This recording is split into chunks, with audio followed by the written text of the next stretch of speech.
and welcome back to another episode of Taylor Time. I'm so excited because this is gonna be another infamous imposter episode. You know, I love imposters so much. I've done many on the channel, on the show, and I'm ready to do another one. So today we're gonna be making grilled cheeses, and we're also gonna be making peanut butter and jelly sandwiches. So I don't know about you, but I'm ready to get started. All right, so in order to make the bread for our sandwiches, we're gonna wanna make like a pound cake. I feel like that's the best because it looks the most like bread. It's a little bit more dense than like a regular vanilla cake, and so it'll kind of resemble the texture and the color a lot more. So to my bowl, I'm gonna add my butter and my sugar. Okay, and now I'm gonna add my vanilla extract. I really like pound cakes, especially like making them because first of all, they're super simple. They're great for the holidays. You can make them any flavor, just like a vanilla cake. But then also, it's kind of like a one and done kind of cake. Like you can just like throw the ingredients in there rather than like a vanilla cake or a pound cake, or not pound cake, but a chocolate cake where you have to be more precise, you know, with adding the ingredients. But a pound cake, you just basically throw everything in there, mix it together, bake it, and you're good to go. So now, I'm gonna put this on my stand mixer. And I'm gonna let this go. Okay, so I put that on about medium speed. And I'm gonna go ahead and crack my eggs in my bowl. And I've mentioned this a few times on the show, but I like to crack my eggs into a separate bowl rather than just cracking it straight into there because, you know, you can get eggshells in there.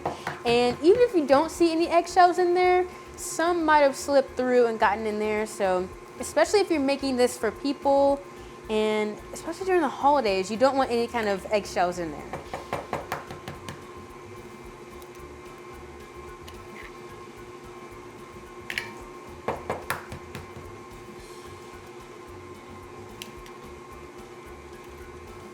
All right, and now I'm going to turn this down just a little bit, and I'm going to add 2 of my eggs at a time.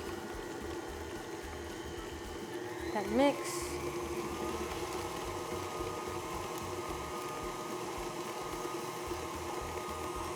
Add my other 2.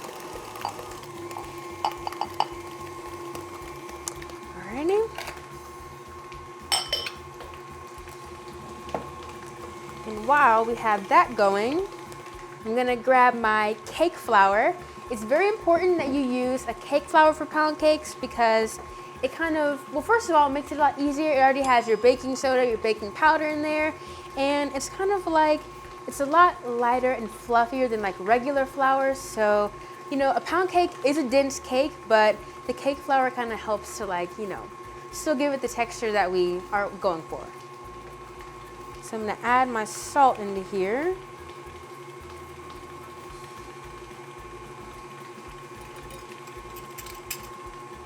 Just give this a quick little mix. And then, as far as my bowl, I'm gonna go ahead and scrape down the sides. All right, I'm gonna mix this just a little bit more there. And then we can kind of just slowly add our cake flour. Just as it's mixing, add a little bit in at a time. All right, so this is ready.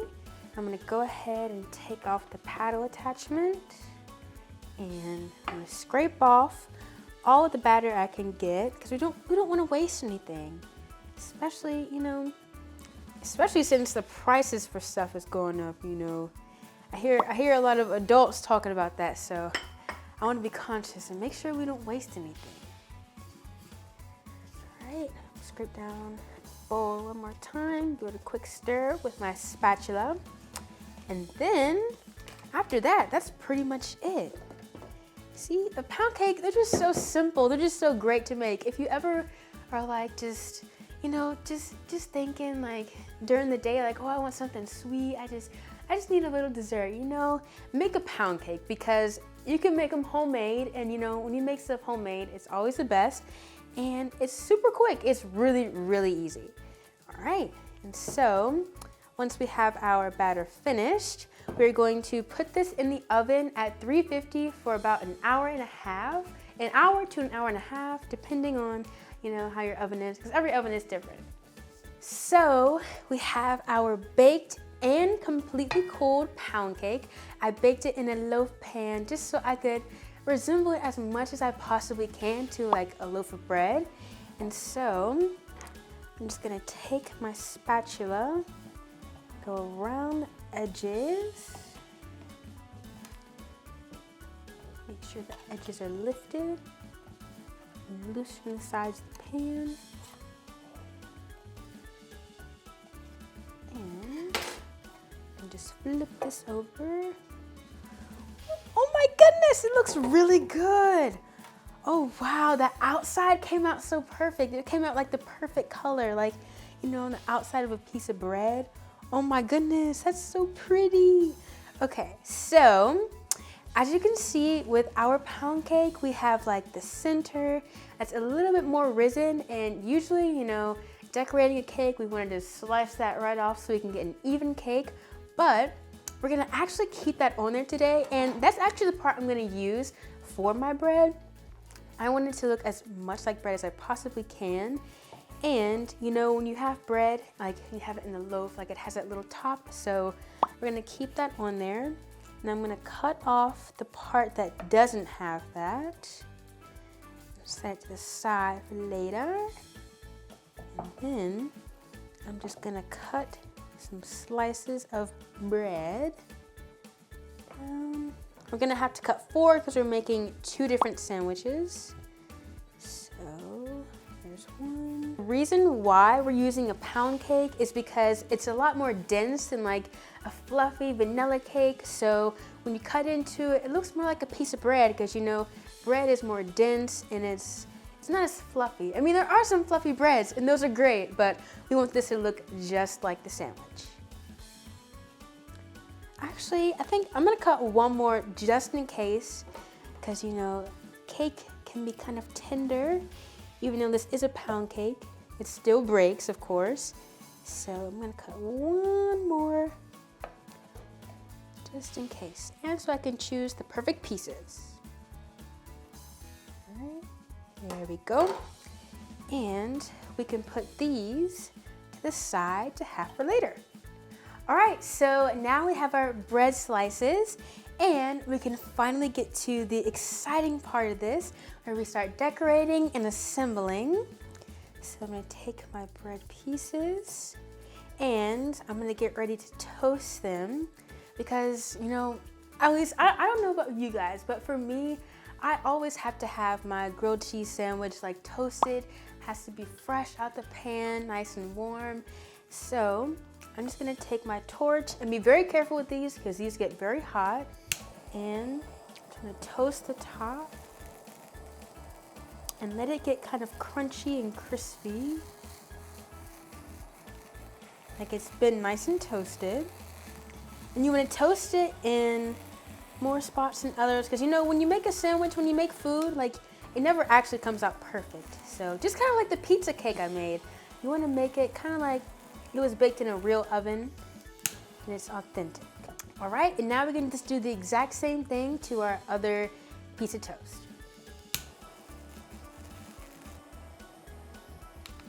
All right, almost done. Just a few finishing touches. All right, so I think our toast is done, and I only did it to 2 for the grilled cheese, and these will be the ones for our peanut butter and jelly sandwich. But if you like your peanut butter and jelly sandwich toasted, then go right ahead, of course. But I like to just leave my plain, I just like the plain bread. And fun fact, I actually want to know y'all's opinion on this because I know some people who like the crust on the bread and some who don't. And I'm definitely the kind of person who doesn't like the crust on my bread. So I remember in elementary school, my dad used to make me peanut butter and jelly sandwiches like almost every day. And I would always make sure like, cut off the crust, because I don't know, it's not bad. It's just, it just makes it 10 times better when you don't have the crust on there, in my opinion. But yeah. All right, so I can set these aside. And actually, this is gonna be the cheese for our grilled cheese. And so, what this actually is it's modeling chocolate. And so basically what that is, it's basically if you ever like use fondant or gum paste, it's basically that, but made out of chocolate. And it's made just by two simple ingredients. You can use white chocolate or you can use any kind of chocolate, milk chocolate, anything. But you usually have your chocolate and then you mix it with corn syrup and you melt it. And what I did is I colored mine to be like a cheesy color. I was so excited when I got this color because it looks perfect. But you want to melt it and then you want to cool it overnight and some saran wrap. And here we have our cheese. So I'm going to cut off some. Right. I'm gonna knead this just a little bit to get it softened within my hands. Actually, I'm gonna grab a little bit more because I want to put a few pieces of cheese on there. So I want this to be nice and cheesy. So I'm gonna cut off a little bit more.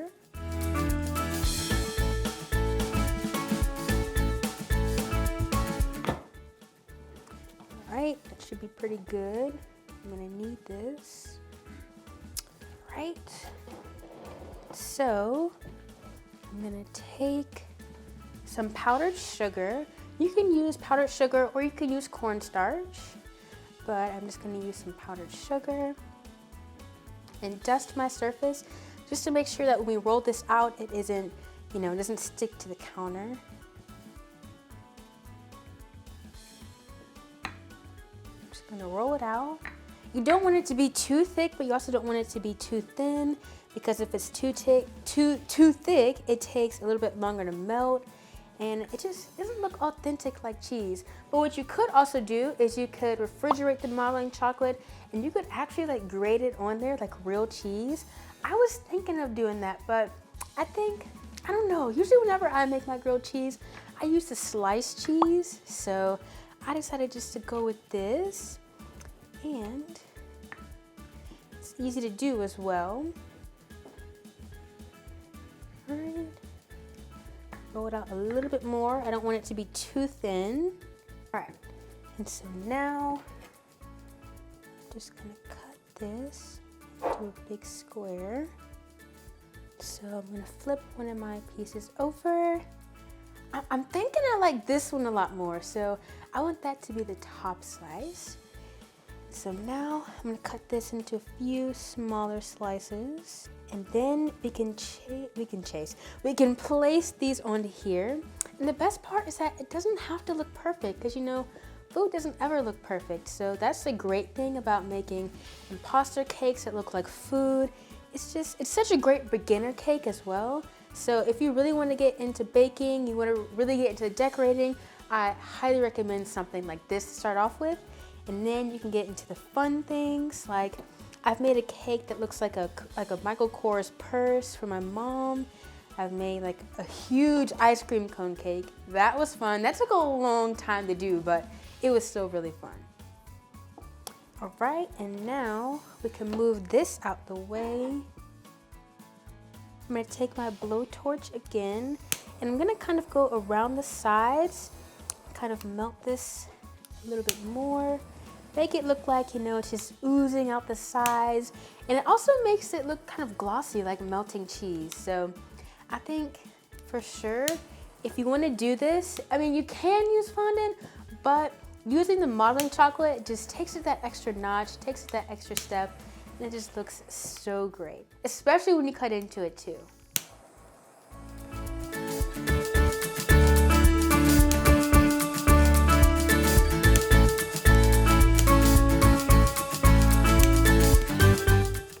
Place this on top of here. Ooh, that's a lot of cheese. Oh my goodness. Okay, there we go. Okay. Wow. Oh my goodness. Okay. I'm already getting excited. I'm getting really excited. Okay, so now we can start preparing our peanut butter and jelly sandwich. And so now I'm gonna start placing my peanut butter, and I'm just making sure to put a good bit of everything, because that way I can kind of like, when you smush the pieces together, you're gonna be able to like see it kind of, you know, kind of come out the sides a little bit, so you can tell that's a peanut butter jelly sandwich. And now with my spatula, I'm gonna take this and smooth it. And I'm using crunchy peanut butter, but you can use any kind. I usually, whenever I make my peanut butter jelly sandwiches, I like to use smooth peanut butter, but I'm using crunchy just for today, just for a little extra pizzazz. All right. And now I'm gonna take my jam. Now there's a big debate about peanut butter and jelly sandwiches and whether, you know, jam or jelly should go in there, and what kind, like grape or strawberry. Personally, I think, I think I prefer strawberry more, maybe, but I also love grape as well. But I know my dad, he likes to make his with grape jelly, so yeah. But I definitely think that strawberry jam is the way to go. Right, and push it out the sides so that way we can see it. All right. So we have both of our sandwiches finished. We have our grilled cheese over here, and we also have our peanut butter jelly sandwich. And so I'm gonna get some plates. We're gonna plate these, and then I have some special guests to come on to the show at the end for the taste testing. Okay, so for the first taste testing, I have here my lovely friend, Aliana. Hi. And so we've known each other since like 4th grade? 4th grade, yeah. And we're in 10th grade now, we're sophomores, so we've known each other for a long time. And I think we met, it was in Miss No, it was in Miss Snyder's class. Miss Snyder? Yeah. Oh yeah, because she was 5th grade. But yeah, all right, so I have my friend here with me today. And so we're gonna end up trying the grilled cheese. And so, are you ready? I'm ready. Okay. We have our little tomato soup to go on the side. It's stuck to the plate. All right, you ready? I dip a little bit. All right, you ready? 3, 2, 1. I like it. Mm-hmm. It's really good. Mm-hmm. I like the centers, like the chocolate. I like the tomato soup. Mm-hmm. It adds a lot to it. It's really good. Pound cake is soft. It's really good though. Thank you. All right, so thank you so much, Aliana, for being here with me. Thank you for having me. Of course, I'm glad you enjoyed it, and I want to end up making this with you sometime. But yeah, let's get to the next taste testing. All right, so here I have my other lovely friend with me, Lauren. And so I think we've known each other since maybe, I know it's elementary school, maybe Yeah, 2nd or 3rd grade. Yeah, it's Yeah. like since softball, soccer, basketball, all of those. But we've been friends since like 7th grade, right? Yeah. Yeah, and we're both in 10th grade now. So, all right, we've known each other for a long time, and I think, are you ready to try this? Yes, it looks All right. good. Yay. All right, you ready? 3, Yeah. 2, 1.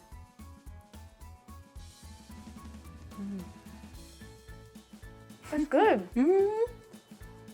Wow, that's really good. It is. Mm-hmm. I like the flavors. Thank you. Do you prefer strawberry or grape on yours? Definitely strawberry. Good, yeah, Strawberry. me too, Yeah. me too. All right, thank you so much for being here. Thank you for having me. Of course. Thank you so much for watching another episode of Taylor Time. I'm so thankful and excited that you got to watch me and my friends enjoy these delicious sandwiches, and I'll see you guys next time. Bye.